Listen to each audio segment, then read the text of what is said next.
ఒక్కసారి కొమ్మూరి గోల్డ్ కి కాల్ చేయండి. తాకట్లో ఉన్న మీ బంగారాన్ని విడిపించి మార్కెట్ ప్రైస్ కి వాళ్ళు కొనుక్కుని మిగతా డబ్బులు మీకు ఇచ్చేస్తారు. కన్న తండ్రే కొడుకుని చంపిన దారుణం నంద్యాల జిల్లాలో చోటు చేసుకుంది. నంద్యాల జిల్లా కోవెలకుంట్ల మండలం కంపమల్ల గ్రామంలో అయితే దారుణం చోటు చేసుకుందనే చెప్పాలి. కన్న తండ్రి తన కొడుకు వంశీకృష్ణను హతమార్చాడు.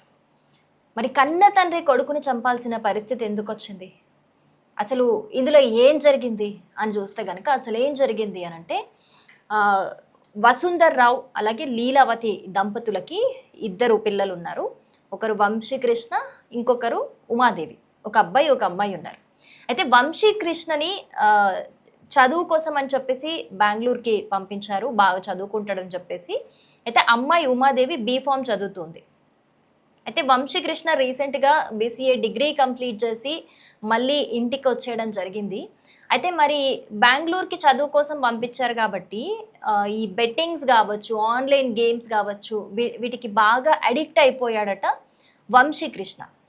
సో అడిక్ట్ అయిపోయి ఈ బెట్టింగ్లు పెట్టి ఆన్లైన్ యాప్స్ ఉంటాయి కదా, వాటిలో లోన్స్ తీసుకున్నాడట. లోన్స్ తీసుకుంటే ఇప్పటి వరకు 2 లక్షలకి పైగా లోన్ తీసుకోవడం జరిగింది. అయితే ఆ లోన్స్ కట్టకపోయేసరికి ఇంటికి వచ్చేసాడు కదా, అక్కడ ఉన్నప్పటి నుంచి కూడా లోన్స్ కట్టకపోయేసరికి కూడా వాళ్ళు కాల్స్ చేస్తూ ఒకసారి లోన్ తీసుకున్నాక గడువు అయిపోయినాక ఎలా ఉంటుంది టార్చర్, వాళ్ళు ఊరికే కాల్స్ చేస్తూ కట్టవలసిందిగా అయితే టార్చర్ చేస్తున్నారు. సో ఇంటికి వచ్చేసిన తర్వాత కూడా అదే కంటిన్యూ అయింది. సో ఈ సిచ్యువేషన్లోనే వంశీకృష్ణ అనే అబ్బాయి డిప్రెషన్లోకి వెళ్ళిపోయి ఆ కోపాన్నంతా కూడా డబ్బులు కట్టలేక పేరెంట్స్ మీద ఆ కోపాన్ని తీయడం అనేది స్టార్ట్ చేశాడనమాట. ఆ డిప్రెషన్లో ఉన్న ఫ్రస్ట్రేషన్, స్ట్రెస్ అదంతా కూడా పేరెంట్స్ మీద తీస్తూ ఉండేవాడు ఇంట్లో. అప్పటికీ పేరెంట్స్ని కట్టాలి, నేను చేసిన అప్పు మీరు కట్టాలని టార్చర్ చేస్తే కూడా 40,000 వరకు కూడా వీళ్ళు కట్టారట. 40,000 వరకు లోన్ కడితే కూడా ఇంకా 1,00,000 పైన కట్టాలి అని చెప్పేసి మళ్ళీ గొడవ చేశాడట.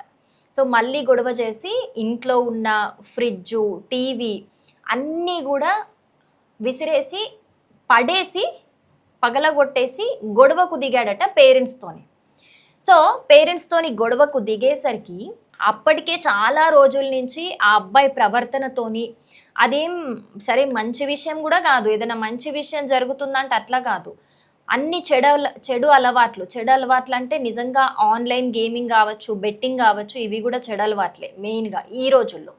సో వీటన్నిటికీ బానిస అయిపోయి అప్పులు చేసి ఆ అప్పులు వాళ్ళని కట్టమని ఇట్లాంటి డిప్రెషన్లోకి వెళ్ళిపోయి మళ్ళీ వీళ్ళని విసిగించడం, ఈ బిహేవియర్ మొత్తానికి కూడా ఈ ప్రవర్తనతోటి పేరెంట్స్ విసిగిపోయి శుక్రవారం రోజు అలా గొడవకి దిగుతున్నాడు అని చెప్పేసి, అలా గొడవకి దిగుతుంటే ఏం చేయాలో అర్థం కాని పరిస్థితి ఎదురై వసుంధర్ రావుకి విసిగిపోయి ఒకటేసారి ఒక కట్టె తీసుకొని కొట్టి కూడా వాళ్ళ కొడుకుని చంపేశాడు. అంటే వాళ్ళిద్దరు పేరెంట్స్ కూడా ఇంకా దాన్ని టాలరేట్ చేయలేకపోయారు, భరించలేకపోయారు. అంత టార్చర్ చేసేవాడట ఆ అబ్బాయి. అది కూడా ఎందుకు, అప్పు చేసి వాళ్ళు కాల్స్ చేస్తుంటే ఈ అబ్బాయిని ఇబ్బంది పెడుతుంటే ఈ అబ్బాయి మళ్ళీ తల్లిదండ్రులను ఇబ్బంది పెట్టేవాడు.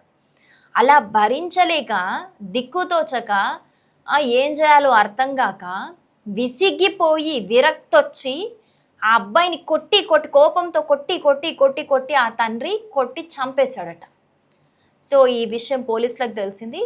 పోలీసులు అరెస్ట్ చేశారు వసుంధర్ రావుని. శుక్రవారం రోజు ఆళ్ళగడ్డ సబ్ జైలుకి తీసుకెళ్లారు, రిమాండ్కి తరలించారనమాట.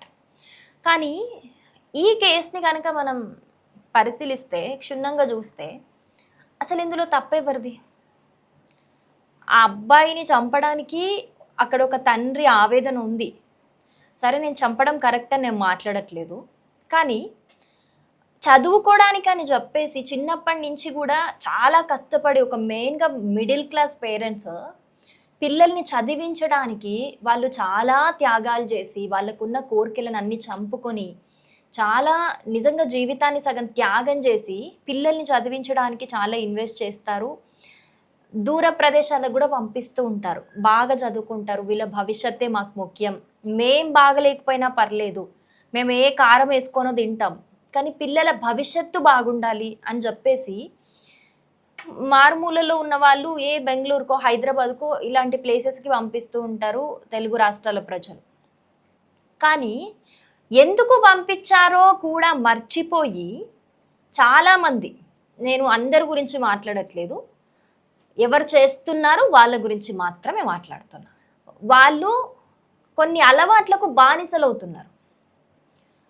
డబ్బులు నెల నెలా పంపిస్తూ ఉంటారు వాళ్ళు, వీళ్ళు చదువుకోవడానికి అని చెప్పేసి వీళ్ళు అబద్ధాలు చెప్పి మళ్ళీ డబ్బులు అడుగుతూ ఉంటారు. కానీ వాళ్ళు ఎంత కష్టంతో డబ్బులు పంపిస్తున్నారు, వాళ్ళకి ఎంత ఇబ్బంది అయినా వాళ్ళకు ఉన్న ఏ అవసరాలనైనా చంపుకొని ఏ విధంగా పంపిస్తున్నారు అనేది ఎవ్వరు కూడా ఆలోచించరు.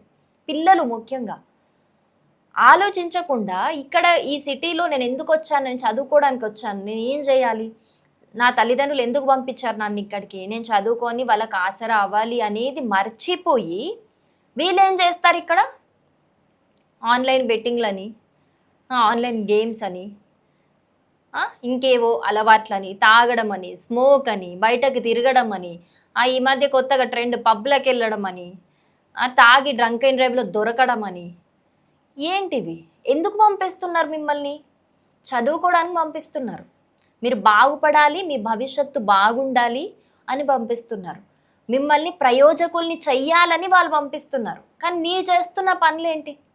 సరే, రిలాక్సేషన్ కోసం ఫ్రెండ్స్తోని బయటికి వెళ్ళడం, మాట్లాడడం, టీకి వెళ్ళడం, అలాంటివి తప్పని నేను తప్పనట్లేదు. కానీ ఏదైనా లిమిట్ దాటి నువ్వు బానిసత్వం వహిస్తున్నావు అలవాటుకి అని అంటే ఖచ్చితంగా అది నీ జీవితం మీద ప్రభావం చూపిస్తుంది. సో ఇలాంటి వాళ్ళే ఈ జనరేషన్లో చాలా మంది అవుతున్నారు. వాళ్ళు ఒక్కసారి కూడా వాళ్ళు ఎంజాయ్మెంట్లు చేసేటప్పుడు వాళ్ళు బానిసలు అవుతుంటే ఇలాంటి అలవాట్లకి వాళ్ళకి తల్లిదండ్రులు గుర్తురాట్లేదు. సో ఈ కేసులో కూడా అదే జరిగింది. ఆన్లైన్ గేమ్స్కి అలవాటు పడిపోయి బెట్టింగ్స్ పెట్టేసుకొని మనీ అంతా లాస్ అయిపోయి ఒక అప్పు చేసేటప్పుడు ఎక్కడి నుంచి కడతారు, ఎవరు కడతారు? నిన్ను చదివిపిస్తున్న పాపానికి తల్లిదండ్రులు ఎందుకు బేర్ చేయాలి? నువ్వు చేసిన అప్పు ఎందుకు బేర్ చేయాలి? అంటే నేను కన్న పాపానికి నువ్వేం చేసినా వాళ్ళు భరించాలా? ఎంతవరకు భరిస్తారు? ఆల్రెడీ చిన్నప్పటి నుంచి వాళ్ళు చాలా కష్టపడి ఎన్నో ఒడిదుడుకులను ఎదుర్కొని మరీ నిన్ను పోషించుంటారు ఈ స్థాయి దాకా తీసుకురావడానికి. అదే ఒక ప్రెషర్ వాళ్ళకి, ఇంకా దానికి మించి నువ్వు ప్రెషర్ పెడతానంటే ఇలాంటివే జరుగుతాయి. మరి ఇంకేం జరుగుతాయి? తట్టుకునే వరకు తట్టుకుంటారు, తర్వాత ఒక లిమిట్ దాటిపోతే ఏం చేస్తారు? మరి ఇలాంటివే జరుగుతూ ఉంటాయి. అలా అని ఒక తండ్రి కన్న కొడుకుని చంపడం కరెక్ట్ అని నేను మాట్లాడట్లే, కానీ ఈ రోజుల్లో పిల్లల పద్ధతి గురించి నేను మాట్లాడుతున్నా. సో నిజంగా ఈ ఘటన చూసిన తర్వాత ఇందులో ఎవరిని తప్పనాలి, ఎవరిని ఒప్పనాలి అసలు ఏం అర్థం కావట్లేదు. కానీ వంశీకృష్ణ చేసింది 100కి 100 పాళ్ళు తప్పే. అలా అని వసుంధరరావు గారు చేసింది కరెక్ట్ అని నేను చెప్పట్లేదు. చంపడం వరకు వెళ్ళడం ఆయనది కూడా తప్పే. చంపకూడదు, ఏదున్నా చంపేంత మాట్లాడకూడదు. ఫస్ట్ ఆఫ్ ఆల్ చేసుకునేదాకా కూడా మాట్లాడకూడదు, కూర్చొని చెప్పాలి ముందు. అసలు ఈ కేసు చూసిన తర్వాత ఒక కన్న తండ్రి కొడుకుని చంపడం అనే విషయం విన్నాక, ఈ పరిస్థితి విన్నాక నిజంగా చాలా బాధ అనిపిస్తుంది. అసలు ఈ ఘటన విన్న తర్వాత అసలు మీకేమనిపిస్తుంది? ఈ తరం వాళ్ళు నిజంగా ఏ విధంగా ఉన్నారు? తప్పకుండా కామెంట్ చేయండి.